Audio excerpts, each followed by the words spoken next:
Hello అండి, అందరికీ నమస్కారం. Welcome back to my channel kitchen by Gayatri. ఈరోజు మనం బీరకాయ కర్రీ ప్రిపేర్ చేస్తున్నామండి. దానికోసం 1/2 kg బీరకాయ తీసుకున్నానండి.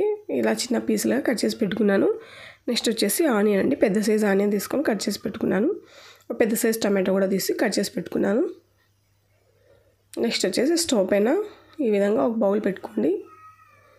అందులో ఆయిల్ అండి 7 tablespoons వేసానండి. నేను కర్రీకి కొద్దిగా ఆయిల్ ఎక్కువ ఉంటే కర్రీ ఫ్లేవర్ అనేది చాలా బాగుంటుందండి, టేస్ట్ కూడా చాలా బాగుంటుంది.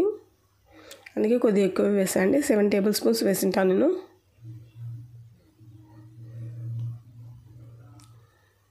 చూడండి 7 tablespoons వేసాను నేను.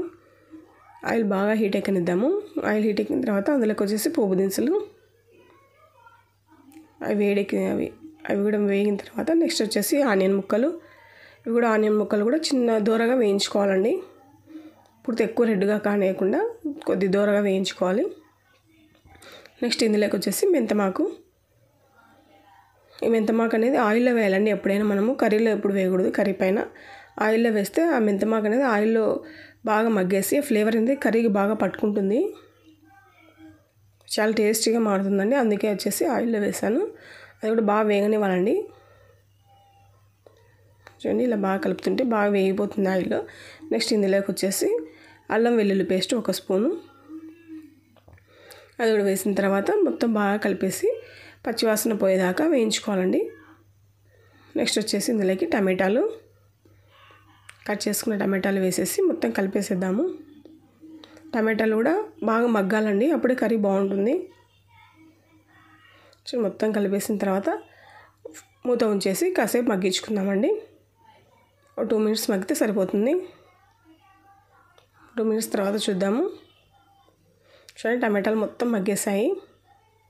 నెక్స్ట్ ఇందులోకి వచ్చేసి బీరకాయలన్నీ యాడ్ చేసేద్దామండి. 1/2 kg బీరకాయలండి ఇవి. దానిపైన పీల్ తీసేసి బీరకాయ పైన కట్ చేసి పెట్టుకున్నాను. నెక్స్ట్ ఇందులోకి పసుపు, కొద్దిగా సాల్ట్ అండి, రాళ్ళ ఉప్పు వాడుతున్నాను నేను. వేసిన తర్వాత మళ్ళీ ఒకసారి మొత్తం కలిపేసేద్దాము. ఆయిల్లోకి మొత్తం అంతా కలిసిపెట్టేట్లు కలిపేసేద్దామండి.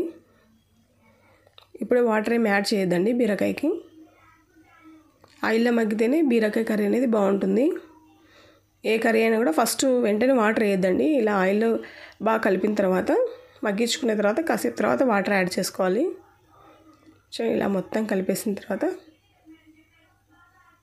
మూత ఉంచేసి ఇంకో 2 minutes మగ్గిద్దామండి. మీడియం ఫ్లేమ్లో పెట్టి మగ్గించేద్దాము. 2 minutes తర్వాత చూద్దాము. చూడండి ఇలా ఉంది. వాటర్ అనేది బాగా ఫామ్ అయింది చూడండి పైకి.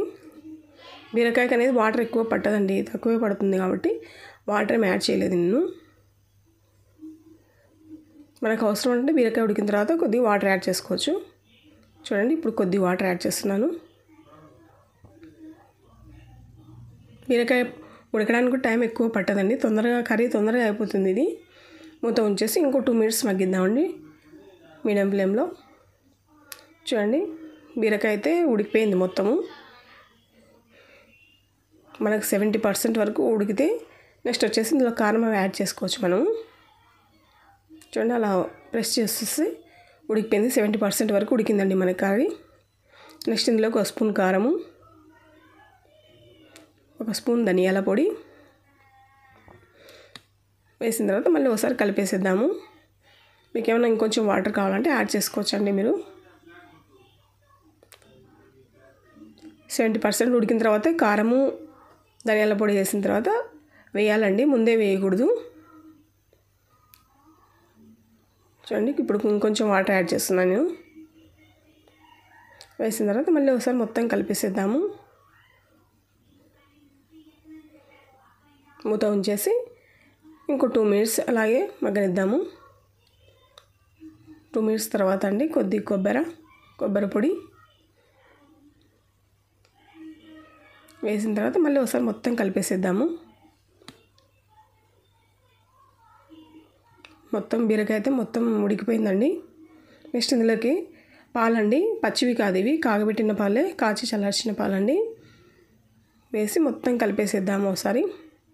పాలు వేస్తే బీరకాయ కర్రీ టేస్టే మారిపోతుంది, చాలా బాగుంటుందండి. మీరు కూడా ఒకసారి ట్రై చేసి చూడండి మీరు. ఫైనల్గా వచ్చేసి కొత్తిమీర వేసిన తర్వాత స్టవ్ ఆఫ్ చేసేసేయండి. మొత్తం కలిపేసేయాలి. కొత్తిమీర ఎప్పుడు వేసినా స్టవ్ ఆఫ్ చేసి మూత ఉంచేస్తే కొత్తిమీర ఫ్లేవర్ అనేది కర్రీకి పట్టుకుంటుంది. చూడండి, మొత్తానికి అయితే బీరకాయ కర్రీ రెడీ అయిపోయింది. చాలా టేస్టీగా ఉంది. మీరు కూడా ఒకసారి ట్రై చేసి చూడండి. ఈ వీడియో మీకు నచ్చితే లైక్ చేయండి, షేర్ చేయండి, సబ్స్క్రైబ్ చేయండి. అలాగే పక్కన ఉన్న బెల్ ఐకాన్ కూడా క్లిక్ చేయండి. ఇంకో మంచి రెసిపీతో మీ ముందుంటా అండి. అంతవరకు సెలవండి. నమస్తే.